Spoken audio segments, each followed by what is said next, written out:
Bismillahirrahmanirrahim. Bismillahirrahmanirrahim.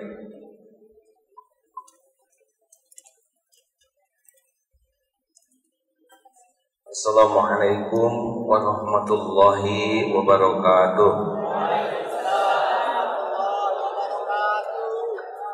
Innal hamdalillah nahmaduhu wa nasta'inuhu wa nastaghfiruh wa na'udzu billahi min shururi anfusina wa min sayyiati a'malina may yahdihillahu fala mudhillalah wa may yudlil fala hadiyalah.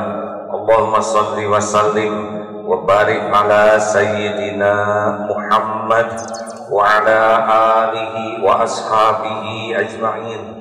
Ya Allah, Allahumma aftah lana hikmataka wansur alaina rahmataka ya dzal jalali wal ikram. Allahumma a'inna ala dzikrik wa syukrik wa husni ibadatik. Allahumma ja'alna hajjan mabrur wa sa'yan mashkur wa dhanban maghfur wa amalan salihan maqbul. Ya Allah, berkahi majlis ini, jadikan siapapun yang hadir Engkau jamu di Baitullah-Mu ya Allah, undang ke tanah suci-Mu ya Allah, berikan nikmatnya ibadah, berikan doa yang Engkau ijabah, cukupi dengan rezeki yang halal barokah, karuniakan lahir batin sehat walafiat. Ya Allah, catatkan yang hadir ini menjadi hafizah, ya istiqamah. Ya Allah, catatkan siapapun yang hadir ini, Engkau catatkan menjadi ahlul jannah, ahli surgamu ya arhamar rahimin. Rabbana taqabbal minna innaka antas samiul alim wa tub alaina innaka antat tawwabur rahim. Amin ya Allah ya rabbal alamin. Alhamdulillah, itu oleh-oleh dari tanah suci. Apakah Allah Subhanahu wa taala menyaksikan pertemuan ini? Yakin? Di masjid ini yang hadir bukan hanya kita, pasti malaikat juga, raqib, atid, pencatat hadir. Ada malaikat yang khusus mencari majlis-majlis zikir, majlis ilmu, dan memohonkan rahmat Allah, pasti hadir.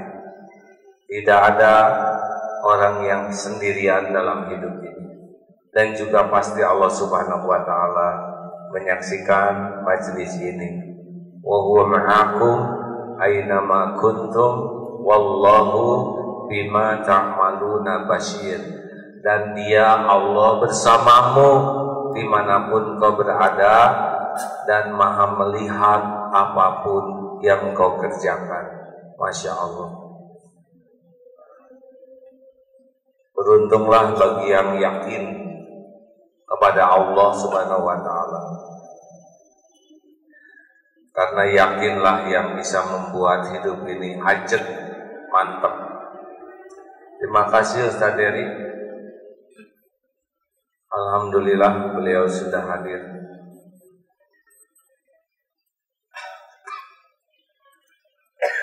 Maaf, batuk hadir.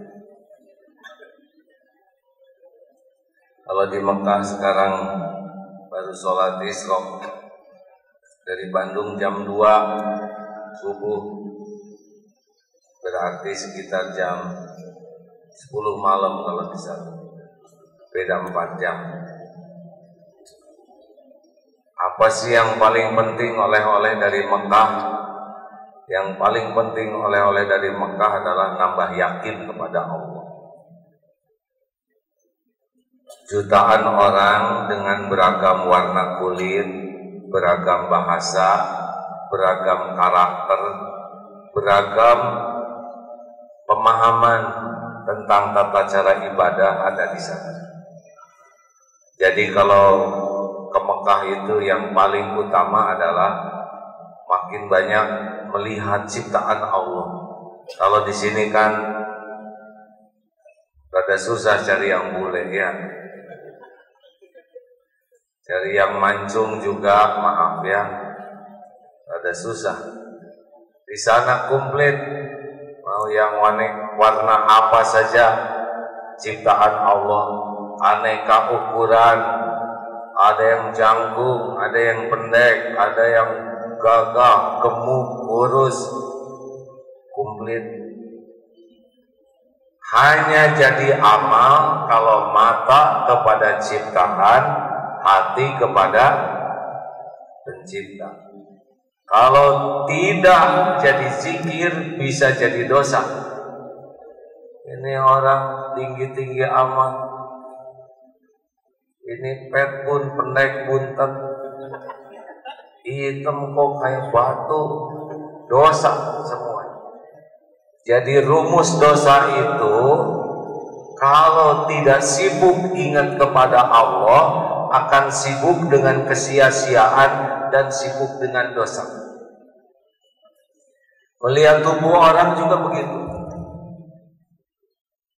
Kalau tidak hati-hati, lihat orang jadi dosa, kecuali tahu ini yang menciptakan Allah.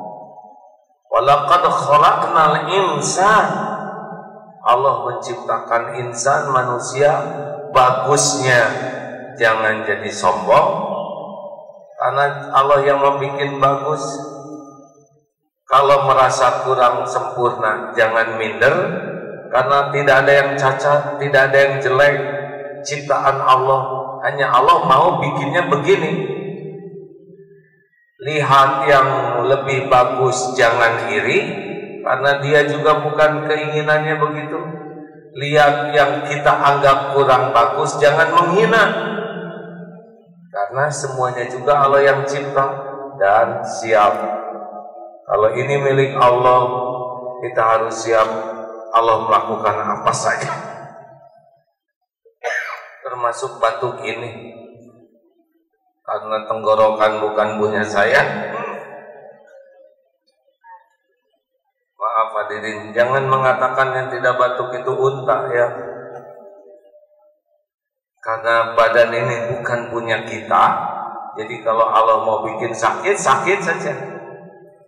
Mau otot kawat, balung besi, leher beton, urat kabel, wajah asbes. Kalau Allah mau bikin mules, mules saja. Ini saya juga belum tahu tubuh ini pulangnya utuh atau tidak, karena ini milik Allah.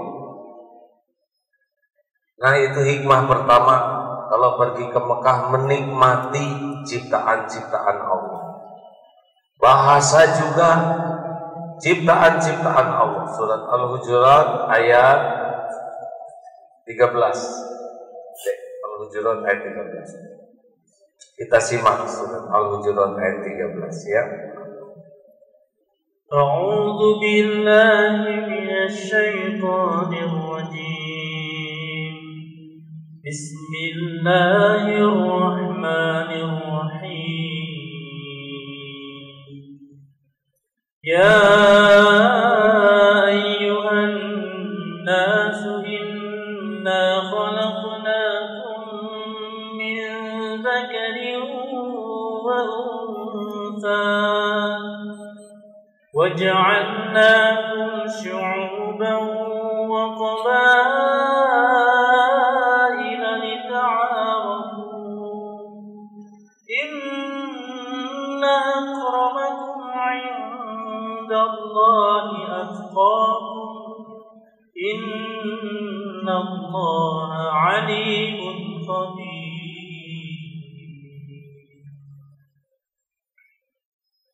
Wahai manusia, sesungguhnya kami telah menciptakan kamu dari seorang laki-laki dan seorang perempuan. Kemudian kami jadikan kamu berbangsa-bangsa dan bersuku-suku agar kamu saling mengenal. Sesungguhnya yang paling mulia di antara kamu di sisi Allah adalah orang yang paling bertakwa. Sesungguhnya Allah Maha Mengetahui, Maha Teliti. Nah, jadi tidak bisa merasa paling mulia karena rupa, karena pangkat, jabatan, tidak. Inna akramakum indallahi atqakum. Jadi kalau ketemu orang, Jangan kagum dengan topeng dunianya, karena dunia ini sesuka Allah dibagikan. Si fulan bagian jadi menteri. Jadi menteri itu bukan karena pinter, karena hebat, tapi karena Allah mau saja. Si fulan jadi jenderal bukan karena luar biasa, enggak, Allah mau saja. Si fulan jadi dokter, si fulan jadi insinyur, si fulan jadi pedagang, tidak ada yang jadi kecuali karena Allah yang mau bikin jadi. Jadi kita jangan terkagum-kagum dengan topeng dunia, ya. Termasuk kekayaan, beres, sudah beres pembagiannya. Mau kursus setengah mati, kursus wira swatma, mau kursus wirausaha, stakar kebab. Nah, yang penting mah bukan jadi orang kaya, yang penting jadi orang yang berkah rezekinya. Udah beres deh. Ada yang drum, ember, tangki, gayung, muk, cangkir, seloki, tutup salep, tutup PPO. Udah beres, tenang. Wah, gimana dong kalau saya kebagiannya tutup PPO? Gak apa-apa, yang penting di atasnya ada teko. Ngerti? Kalau rezeki saya cuma segini, nggak apa-apa. Yang penting di atasnya teko, mujur terus, nggak pernah kurang. Luber, mau ngasih makan santri, mau nyekolahin, mau ngeumrohin, mau ngehajiin, nggak kurang, ngocor terus. Paham? Pengen segede tangki, gak usah pengen segede tangki. Pertama mah belum tentu saudara tangki. Pengen apa yang sudah ditakarkan Allah tapi barokah. Jelas? Perlukah kita ingin jadi orang kaya? Ragu-ragu gini. Kalau yakin begini, apakah saudara mau dimasukkan ke dalam neraka? Nah, itu yakin. Maukah jadi orang kaya? Kaya apa?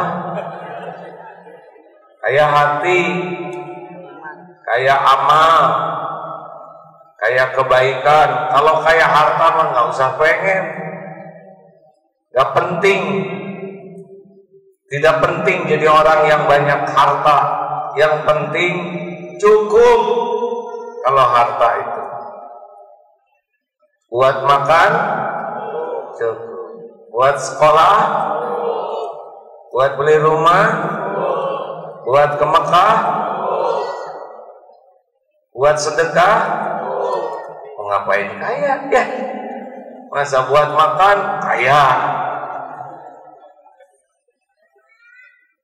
Orang kaya belum tentu hidupnya merasa cukup, tapi orang yang cukup pasti cukup. Kaya lagi, dasar pengen. Tenang hadirin, kekayaan itu sepenuhnya milik Allah, dibagi, ditahan, diambil oleh Allah. Jangan kagum kepada orang kaya, ya. Jangan mau hanya gaul dengan orang-orang kaya. Semuanya titipan Allah. Baik tetap harus kepada pejabat, kepada orang kaya, pengusaha, tapi jangan terkagum-kagum, karena semuanya hanya titipan Allah. Ingat tukang parkir? Ingat nggak? Nah, coba diingat-ingat. Nah, udah. Walaupun banyak mobil, tidak sombong. Walaupun ganti-ganti, tidak takabur. Diambil sampai habis, tidak sakit hati, karena titipan. Relax saja. Jelas nih? Ini penting. Karena salah satu di antara hikmah haji adalah pakai ihram, tidak terjebak oleh topeng.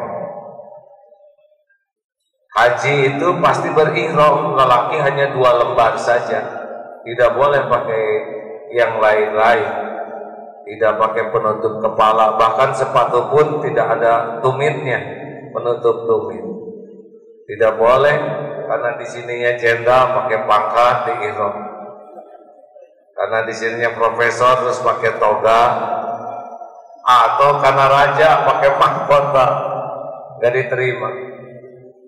Makanya selain kita ingat semua ini ciptaan Allah, kita tidak boleh terpesona kepada topeng, karena yang dimuliakan Allah adalah inna akramakum indallahi atqakum. Kalau ketemu orang soleh, orang yang yakin ke Allah, yang akhlaknya bagus, yang akidahnya benar, itu tuh yang kita sukai, karena mereka orang-orang yang dimuliakan oleh Allah Subhanahu wa taala. Ada sesejurnya tadi itu Pak Riko jangan suka dilarang memotret, enggak dilarang, enggak boleh ya. Paling juga begini, silakan memotret pada waktu ceramahnya selesai. Kalau diawali dengan dilarang tuh suka kurang nyaman ya. Saya tidak melarang, cuma suka jengkel kalau lagi ceramah sibuk motret, padahal lebih wajib mendengarkan ilmu. Boleh mendokumentasikan, boleh. Atau jengkel juga kalau ada orang yang sibuk aja mau ketemu, potret, mau apa? Orang meminta didoain, minta dinasehatin, baru dipotret ya. Tapi ujung-ujung kau apa coba? Mungkin nanti ininya bisa jadi ria potretnya, betul? Seakan-akan kita udah tapi itu lebih lumayan dibanding dipotret dengan yang suka berbuat maksiat dan bangga. Jadi kalau ketemu ulama, ustadz yang memang insya Allah mudah-mudahan terjaga, semoga menginspirasi diri kita ya. Lanjut, bahasa juga macam-macam di sana. Ada yang semua berelek kemeneng-meneng. Ini daerah Bangladesh. Mereka ngerti nggak ngobrol ini ya? Ternyata ketawa tuh ngerti, padahal nggak ngerti sama sekali. Itu mah grup jahe.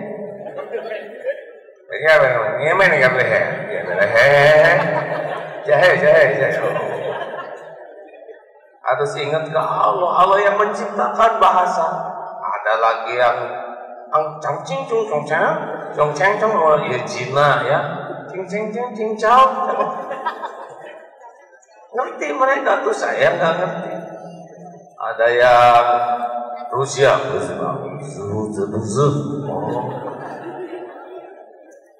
siapa yang menciptakan bahasa? Jadi kalau kita ngedengar orang ngobrol tuh Allah yang diingat, lihat tubuh Allah yang diingat, lihat mereka ngobrol Allah yang diingat. Jadinya zikir aja. Ada yang tinggi sekali badannya tuh saya segininya. Ya Allah, dia teh nggak pesan setinggi ini. Ada yang dari Afrika gagah sekali, hitam sekali. Ya Allah, Engkau yang menciptakan kulit, otot. Ada yang nggak punya kaki, jalan tuh sambil merangkak begitu. Ini juga ciptaan Allah. Mungkin ini yang ke surganya duluan.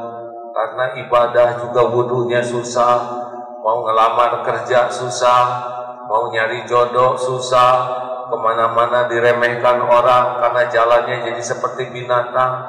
Mungkin ini yang dicintai Allah, dimuliakan Allah, berguguran dosa-dosanya, pahalanya melimpah ruah dibanding kita.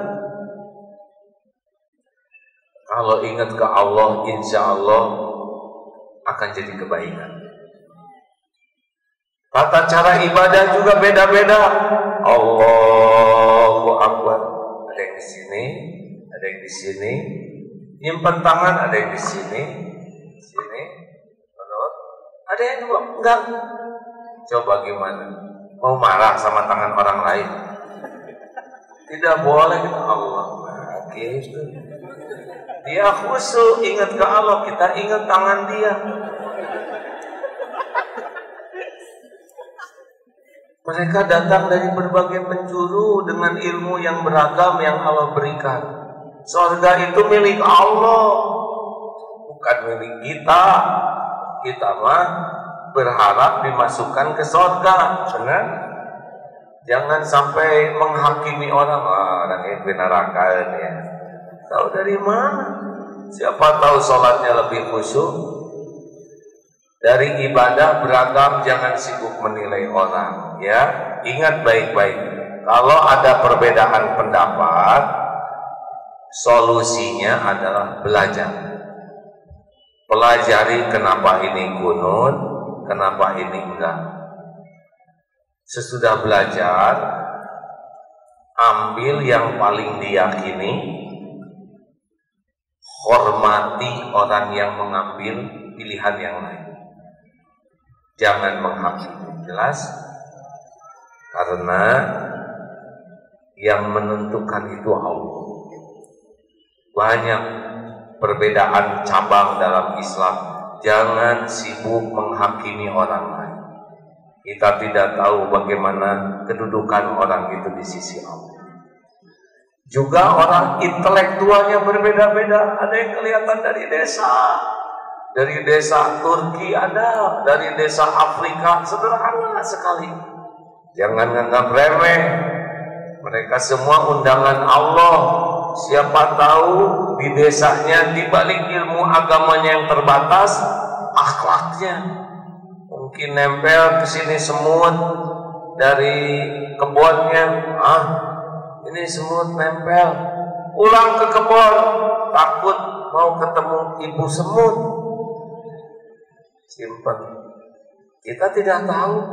Mungkin ketika padinya dimakan oleh burung, ya Allah, saya ridho nanam padi dimakan oleh burung, sing kenyang rum. Ayo, ini padinya juga milik Allah. Kita tidak tahu, benar?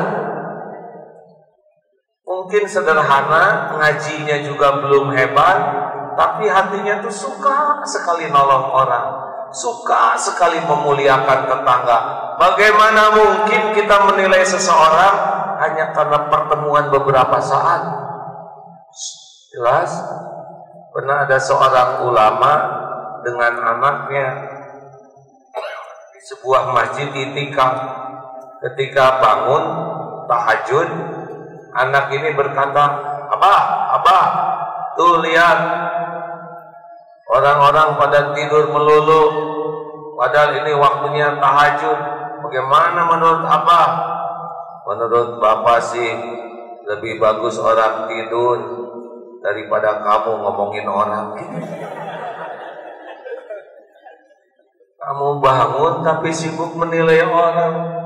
Orang tidur boleh jadi karena dia sudah ngurus orang tuanya seharian, atau sudah bekerja lelah, betul? Atau baru selesai piket mungkin di masjid, atau Allah membuat dia nyenyak padahal dia sudah niat untuk tahajud, dapat pahala yang sama. Atau lagi mimpi ketemu dengan Rasul. Kita mah kebanyakan komentarin orang. Halo? Nah, kenapa saudara jadi melotot begini? Segala dipikir, segala dikomentari, padahal nggak tahu apa-apa. Suatu saat Umar bin Khattab bertemu dengan seseorang. Wah, itu orang baik. Lalu Umar bin Khattab berkata, apakah kau pernah bersamanya? Apakah engkau pernah melakukan safar, perjalanan jauh bersamanya? Oh, belum. Apakah engkau pernah bermuamalah, dagang dengannya? Belum. Apakah engkau pernah memberikan amanah kepadanya? Oh, belum. Berarti engkau belum tahu siapa dia.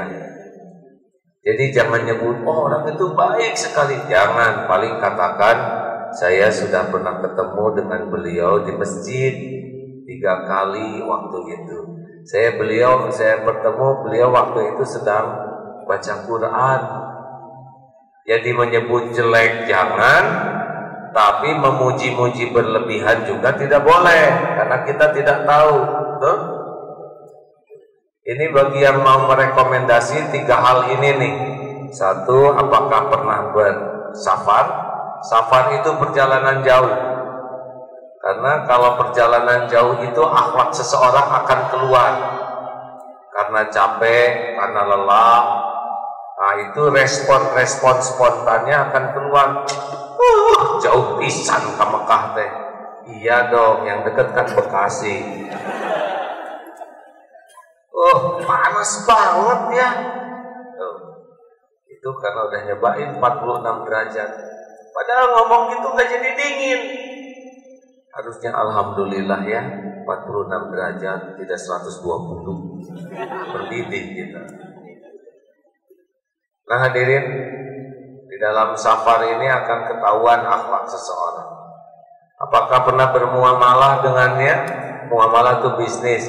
Kalau lagi gini kita nggak tahu banyak, tapi kalau udah bisnis, udah ketahuan itu keserakahannya, liciknya, egoisnya dari bisnis. Ini ada 3 sekawan ngobrol, kita bikin usaha yuk. Saya ada usaha bikin ayam goreng spesial. Wah setuju dong, saya juga mau. Ya sekarang ayam tuh pasti disukai orang. Ayolah kita buat organisasinya, bikin perusahaannya. Ya kita bagi saham aja dulu. Saya ya 55%. Oh, kenapa? Kan saya ngomong duluan. Nah kalau nggak ada yang dengar kamu gimana ya? Akhirnya ribut, saham ribut. Siapa yang mau jadi direktur ribut. Ujungnya berantem tuh. Padahal perusahaannya belum jadi. Begitulah bisnis, hadirin. Halo, berapa banyak? Jadi kita bakal tahu karakter orang lewat bisnis. Yang ketiga, amanah. Kalau diberi amanah, akhlak orang itu akan ketahuan. Dia bisa amanah atau tidak. Suruh nunggu motor, pinjam motor, lihat. Pinjam motor, apakah dikembalikan itu jadi bersih? Karena Kang, pinjam motornya. Pas pulang motor dicuci. Itu kan amanah. Bensin full tank, oli diganti, mesin tune up. Kira-kira saudara mau ngomong apa? Sing sering pinjam motor tuh. Pulang motor, janji duhur, 2 hari baru dipulangin. Ban kempes, motor kotor, spion copot, rantai putus, jok nggak ada. Kira-kira saudara bakal percaya ke dia? Kembali ke pembahasan kita. Mata ke makhluk, hati ke Allah. Tawaf itu ini hijab dijaga. Ikhwan, akhwat dibatasin. Sholat dibatasin. Tawaf nggak ada batas. Itu ibadah yang sebetulnya paling riskan. Karena laki perempuan bukan muhrim bisa dekat sekali itu. Bisa di situ, sini. Aduh. Makanya saya kalau tawaf tuh di depan bawa tas, di belakang bawa ransel, pengaman ada. Tapi tidak ada cerita pelecehan seksual di sana. Tahu kenapa? Karena semuanya sibuk berzikir. Karena sibuk doa, sibuk menyebut nama Allah, sibuk menyebut ayat Allah, sibuk minta ampunan Allah. Jadi syahwat itu ternyata reda. Pasti yang error tuh yang kurang zikir. Syahwat, nafsu, semua ciptaan Allah. Kita kan nggak pesan punya syahwat, ya kan? Kenapa kok lihat lawan jenis jadi kunang-kunang? Tergantung lawan jenisnya apa dulu ya. Kalau kambing kita biasa aja. Kenapa lihat beton ini kok biasa aja, nggak kecup-kecup? Karena Allah ciptakan begitu syahwatnya. Kalau kita kembalikan ke Allah, maka mudah bagi Allah meredamnya. Jelas? Jadi bagi saudara yang belum menikah, kalau ingin tenang ya banyak zikir. Kalau kurang zikir, error. Kenapa tidak ada perkelahian massal bagi tawaf? Misalkan keinjak sikut, jangan. Lalu kata orang, wah itu siapa orang Afrika? Lawan. Asia berkumpul lawan Afrika, didukung oleh Arab, wah repot. Terjadi perkelahian massal. Lihat di penjara kan katanya perkelahian massal. Nonton sepak bola perkelahian massal. Tawaf enggak tuh. Harusnya kan massal tuh ya. Injek tengkas lagi, banting smackdown. Enggak ada. Tahu kenapa? Karena semuanya sibuk berzikir. Amarah itu ciptaan Allah. Kalau kita sibuk berzikir, mudah diredam oleh Allah amarah. Sepakat hadirin?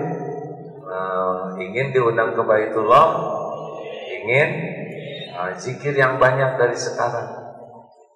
Allah kan tahu siapa yang banyak zikir.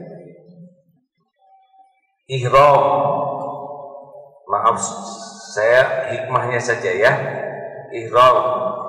Ihram itu benar-benar melepas topeng duniawi. Wanita nggak boleh dandan ihram. Nggak ada cerita pakai ihram, pakai bulu mata palsu, pakai lipstik, enggak. Asli aja. Bahkan yang bercadar juga dianjurkan penutupnya diberi jarak. Tidak ada sarung tangan. Lelaki hanya 2 helai kain. Tidak boleh pakai harum-haruman, tidak boleh mencabut rambut, potong kuku. Banyak larangan-larangan. Apa hikmahnya? Makanya kalau haji itu udahlah, jangan sibuk ngebangun topeng. Just the way you are. Kenapa sih gitu responnya? Sekali-kalinya saya bahasa Inggris, biasa. Apa artinya just the way you are? Dilarang merokok. Kita kan menderita tuh ingin dilihat orang lebih dari kenyataan. Kenapa banyak cicilan? Karena ingin dianggap keren. Padahal yang muji nggak pernah bantuin cicilannya. Kenapa handphone pengen kelihatan bagus, pengen dipuji orang, capek. Yang ingin kelihatan langsing, tahan napas, jadi kekurangan oksigen. Yang ingin kelihatan putih direndam, yang ingin kelihatan awet muda dijepit pakai jepitan jemuran. Ihram mengajarkan kita udahlah, sibuklah dengan penilaian Allah. Kalau orang sibuk dengan penilaian orang, pasti yang dibagus-bagusin topeng. Kalau orang sibuk dengan penilaian Allah, pasti yang dibagus-bagusin 2, hati dan amal. Karena Allah Subhanahu wa taala yang zuru ila qulubikum wa a'malikum.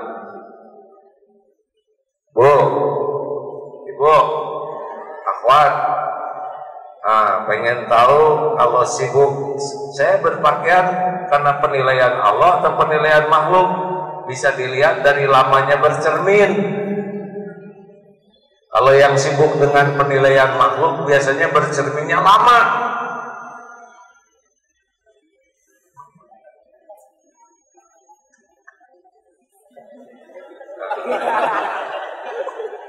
Baru berhenti bercermin ya. Tahu model apa itu?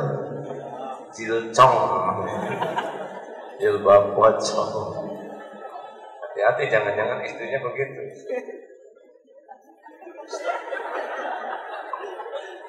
Istighfar, astagfirullah. Teruskan. Nah, ayo jangan capek dengan penilaian orang. Saya sudah berusaha melakukan yang terbaik, tapi orang tidak menghargai, ya nggak apa-apa. Yang penting diterima oleh Allah. Rasulullah SAW sempurna akhlaknya, tetap aja ada yang menghina, tetap ada yang mencaci, memfitnah, menjelek-jelekan. Itu mah bukan urusan Rasul, urusan dia saja. Ayo, mau diundang haji? Mau tidak? Mulai sekarang belajar berihram, kalau belum pakaiannya hatinya lah, ya. Jangan diperbudak oleh penilaian orang. Jangan dipenjara oleh penilaian orang. Jangan diatur oleh keburukan orang lain. Kalau orang ngomong jelek ke kita, terus kita ngomong jelek ke dia, dia melotot, kita melotot, dia menghina, kita menghina, terus mau ngapain? Sekolah tinggi-tinggi kalau bisanya cuma niru kejelekan orang. Kalau dia ngomong jelek, kita ngomong baik aja. Kan yang kembali ke kita omongan kita, betul? Kalau dia melotot, ya kita mah ketipen normal, ya. Kalau dia ngejelek-jelekin kita, kita ngomong yang baik-baik aja. Karena yang membagikan kemuliaan itu Allah Subhanahu wa Ta'ala. Jelas ini hadirin? Nah, makanya kalau mau haji banyak zikir. Kemudian mulai tidak diperbudak duniawi, niatkan ya, semoga Allah nanti mengundang. Kemudian Siti Hajar, Safa Marwah. Kan Siti Hajar dengan Ismail ditinggalkan di lembah Bakah itu. Nanya, Ibrahim, engkau mau pergi meninggalkan kami di sini? Tidak dijawab oleh Nabi Ibrahim. Engkau mau pergi meninggalkan kami di sini? Baru diganti pertanyaannya, apakah semua ini perintah Allah? Barulah Nabi Ibrahim menjawab, iya. Kalau begitu, Allah pasti akan menjaga kamu. Kalau perintah Allah pasti baik. Allah pasti bertanggung jawab dengan apa yang dia perintahkan, benar? Siti Hajar yakin, tapi tetap Safa, naik, turun, lari, Marwah, Safa, Marwah 7 kali. Artinya apa? Yakin ke Allah, jangan mengurangi kesempurnaan ikhtiar. Sempurnanya ikhtiar jangan sampai dijadikan sandaran, karena yang menentukan itu Allah, bukan ikhtiar kita. Jelas hadirin? Buktinya air Zam-Zam tidak keluar di Safa, tidak keluar di Marwah, tapi keluarnya di bawah kaki Ismail. Ini juga pelajaran. Sudah dengar belum tentang Adi? Ada yang udah dengar cerita tentang Adi? Yang udah dengar ceritakan. Boleh saya ulangi di sini sebuah cerita? Ini tentang yakin. Adi pelajar SD. Bapaknya sangat menginginkan anaknya yakin ke Allah.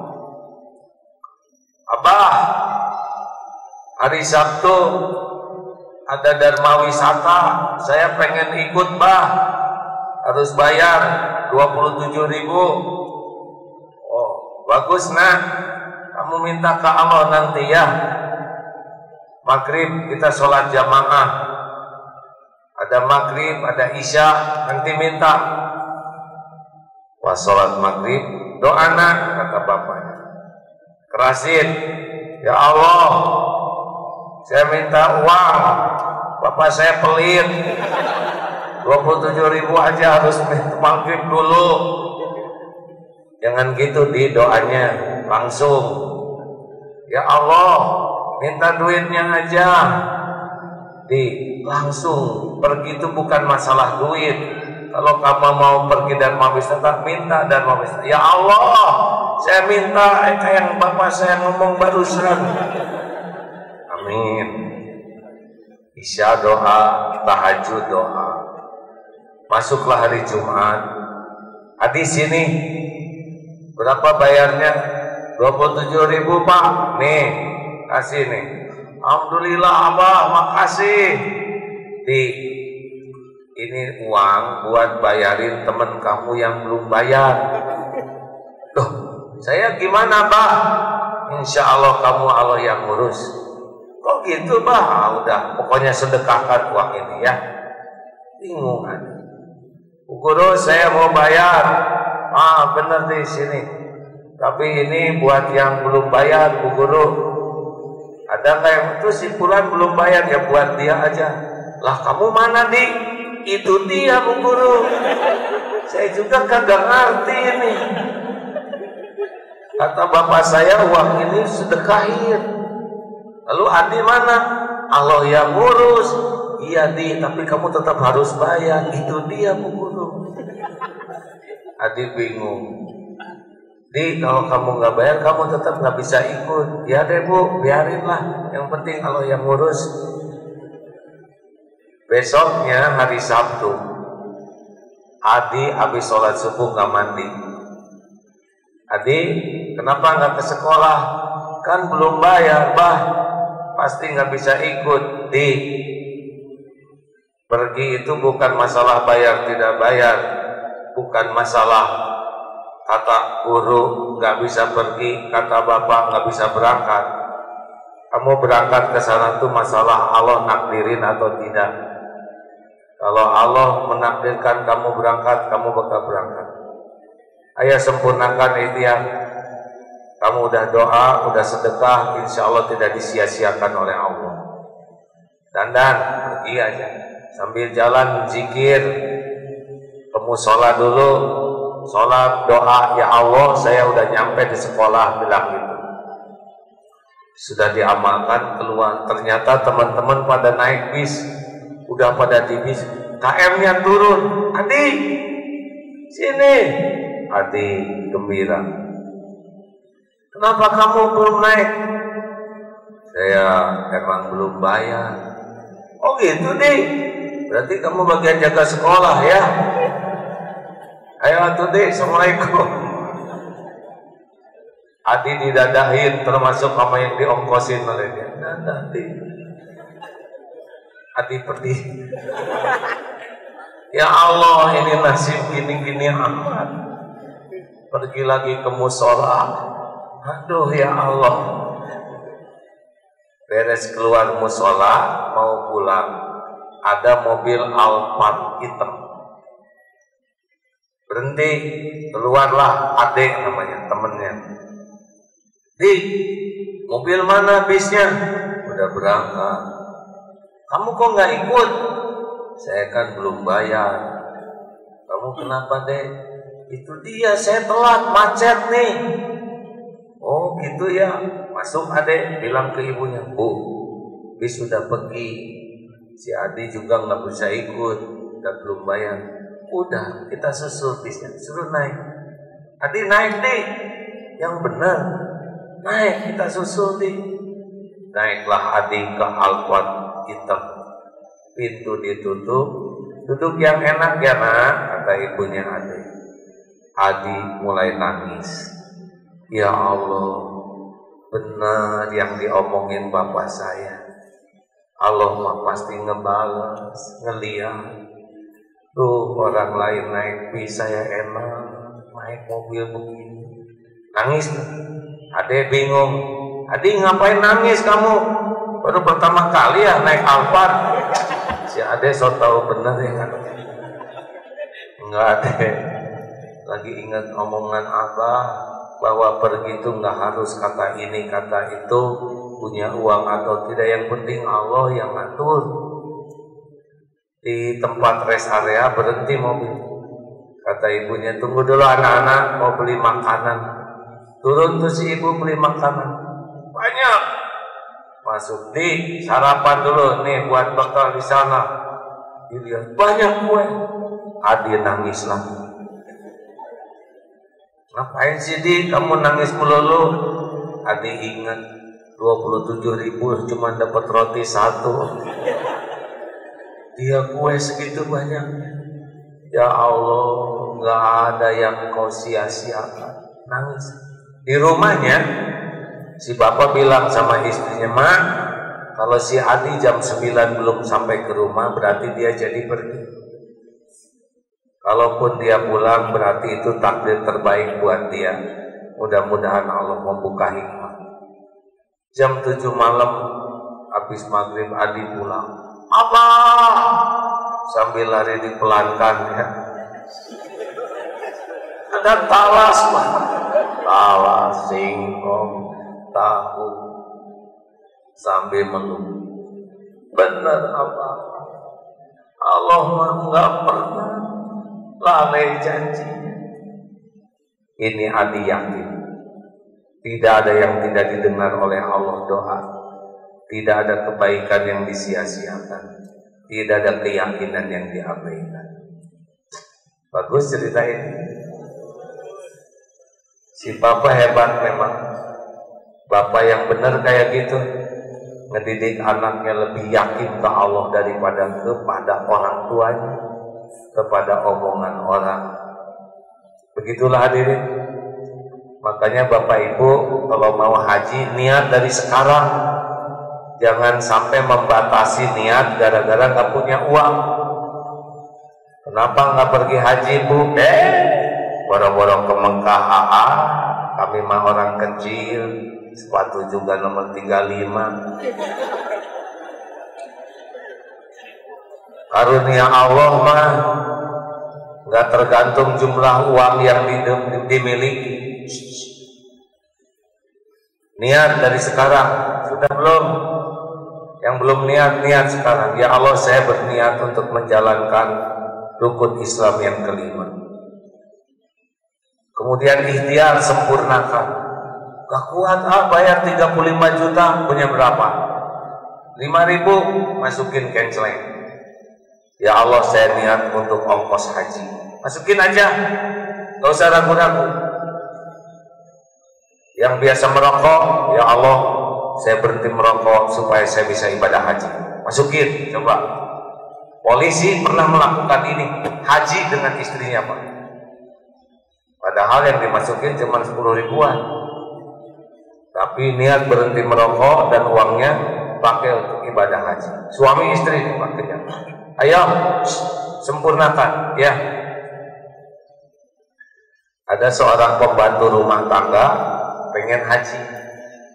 Ya Allah, takdirnya saya sekarang jadi pembantu, tapi saya pengen sempurna Islam saya. Undang saya ke tanah suci.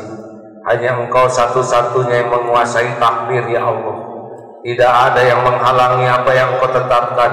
Wa yuridka bi khairin fala rada li fadli. Jika Allah menentukan dan jika Allah memberikan kebaikan, tidak ada yang bisa menolak. Apa yang terjadi? Ibu majikan udah daftar ONH Plus tahun 2002 ini ya. Udah daftar ONH Plus. Udah sepuh nih pensiunan. Dulu daftar langsung berangkat, belum antri seperti sekarang. Apa yang terjadi? Si ibu terpeleset, keseleo sehingga harus dipapah jalan. Karena suaminya sudah tua, maka di rumah dipapah terus oleh pembantu ke sana sini. Didaftarkan itu pembantu ONH Plus, berkah keseleo ya. Gak didoain keseleo ya, tapi jalannya keseleo. Banyak jalan, makanya sing yakin kepada janji dan jaminan Allah ya. Jelas hadirin? Wah, kamu mah gak akan laku, wajah kamu jelek. Gak ngepek omongan dia. Yang bikin wajah siapa? Yang ngatur jodoh siapa? Jangan putus harapan. So, kamu ngomong apa? Saya tuh ciptaan Allah. Yang ngatur jodoh itu Allah. kamu mah nggak akan dapat kerjaan. Dia ngomong gitu, yang ngebagikan rezeki siapa? Oh. Jangan sampai putus harapan gara-gara omongan orang, dan jangan bersandar kepada omongan orang, karena yang menentukan segalanya siapa? Pokoknya besok saya mau pisah sama kamu. Misal ada suami yang bicara gitu, saya pokoknya besok kalau kamu enggak ini saya ancam. Sholat ke Allah. Ada seorang suami yang diancam istrinya, pokoknya saya mau pisah sama kamu. Nah, laporin sama siapa? Allah. Besok kan kata dia, kalau Allah nggak mengizinkan, nggak bisa. Bikin aja nanti malam dia jatuh cinta sama suaminya, nggak jadi Pak, bisa. Yang membolak-balik hati siapa? Nah begitu hadirin, sing yakin kebaikan, nikmat, musibah hanya bisa terjadi dengan izin Allah. Harus yakin itu. Jangan bersandar kepada omongan orang, baik janji, jaminan maupun ancaman, karena kejadian itu biiznillah. Sepakat? Baca surat Yunus 107 ya, supaya bulat hati kita. Innama amruhu idza arada syai'an ayyaqula lahu kun fayakun. Silakan. A'udzu billahi minasy syaithanir rajim. Wa in yamsaska Allahu bidurrin fala kashifa lahu illa hu wa in yuridka bi khairin fala radda li fadlihi yusibu bihi man yasha'u min ibadihi wa huwa al-ghafurur rahim. Dan jika Allah menimpakan suatu bencana kepadamu, maka tidak akan ada yang dapat menghilangkannya kecuali Dia. Dan jika Allah menghendaki kebaikan bagi kamu, maka tidak akan ada yang dapat menolak karunia-Nya. Dia memberikan kebaikan kepada siapa saja yang Dia kehendaki di antara hamba-hamba-Nya. Dia Maha Pengampun, Maha Penyayang. Wa yamsaskallahu bidurrin fala kashifa lahu illa. Kalau Allah memberikan kepada kita kemudaratan bentuk apapun, tidak ada yang bisa menghilangkannya selain Dia, Allah sendiri. Sakit tidak ada yang nyembuhin selain Allah. Kurang uang tidak ada yang bisa mencukupi selain Allah. Sedih tidak ada yang bisa menghilangkan kesedihan selain Allah. Gak ada yang bisa menolong kita lepas dari kepahitan selain cuma satu-satunya, Allah. Nanti Allah gerakan siapa yang Allah kehendaki. Di jalur Gaza kemarin alhamdulillah kita Darul Tauhid menyumbang 87 ekor unta untuk kurban. Banyak itu ya. Itu rezeki mereka dari Allah. Digerakkan para dermawan, para orang-orang yang berkurban disalurkan ke sana. Jelas tidak ada maksudnya? Mereka susah makan daging, Allah cukupi dagingnya, digerakkan. Semuanya Allah yang memberikan. Dan kalau Allah mau memberikan karunia, tidak ada yang bisa nolak. Haji itu jodoh. Walaupun tadi amit. Hati-hati akhwat. Saya pernah tahu tuh ada kejadian kayak gitu. Nikah sama dia, amit. Sekarang 4 anaknya. Gak ngepek cucuhan kayak gitu. Hati-hati ya. Jangan suka benci berlebihan, siapa tahu jodohnya. Dan jangan sampai cinta berlebihan juga, karena bisa jadi suatu saat ada masalah ya. Nah begitulah hikmah dari haji itu ya. Jadi kalau mau dari sekarang niat, ikhtiar sempurnakan, caranya mah terserah Allah lah, kita nggak tahu. Yang gajinya sedikit, sing semangat. Coba saya nanya dulu, kalau kerja gaji sedikit, semangat tidak? Jujur. Yang jujur. Kalau kerja gajinya kecil, semangat tidak? Tidak. Ya, jawaban saudara. Kalau tidak semangat, kerjanya jadi bagus atau jelek? Kalau kerjanya jelek, kira-kira atasan senang atau marah? Marah. Kalau dimarah atasan, kira-kira kerjanya jadi semangat atau pengen bolos? Kalau rajin bolos, kira-kira naik pangkat atau dipecat? Salah sih. Dari awal harusnya mah gaji sedikit, yang bagus aja. Kalau ini kerjaannya berkah, ya halal, yang bagus. Mungkin nanti si bosnya mikir, ini karyawan saya gaji gini, kerjanya bagus, mau dinaikin pangkat susah. Sebab pangkat di sini cuma 2, dia karyawan dan saya atasan. Kalau naik jadi dia atasannya. Udah deh, saya rekomendasiin aja sama temen. Temen, ini saya punya karyawan, orangnya jujur, akhlaknya baik, ibadahnya bagus. Saya pengen naikin gaji, cuman gak ada buat naikinnya. Nih kalau mau silakan kerja di sana, dia potensi. Kalau gerakan sampai di tempat karyawannya, kerjaan yang baru, kamu ini yang katanya rajin kerja, alhamdulillah. Betulan saya lagi perlu manajer di sini. Ngomong-ngomong sudah nikah belum deh? Belum om. Sama dong sama saya ya. Nah hadirin sekalian, itulah kisah ringan oleh-oleh haji. Sing yakin ke Allah, perbanyak zikir, sempurnakan ikhtiar, sempurnakan doa. Kalau ingin ke Baitullah, ya dari sekarang aja ke Baitullah, masjid yang ada. Kalau ingin tawaf, ya dari sekarang lah, selalu berzikir di dalam setiap langkah. Ya, kalau ingin bisa ihram, dari sekarang lah mulai tidak silau kepada duniawi ini, mulai tidak capek dengan bungkus, tapi sibuk dengan membangun isi. Toh Allah ngasih bungkus yang bagus, yang terserah Allah. Yang penting isinya lebih bagus dari bungkusnya. Masya Allah. Bismillahirrahmanirrahim.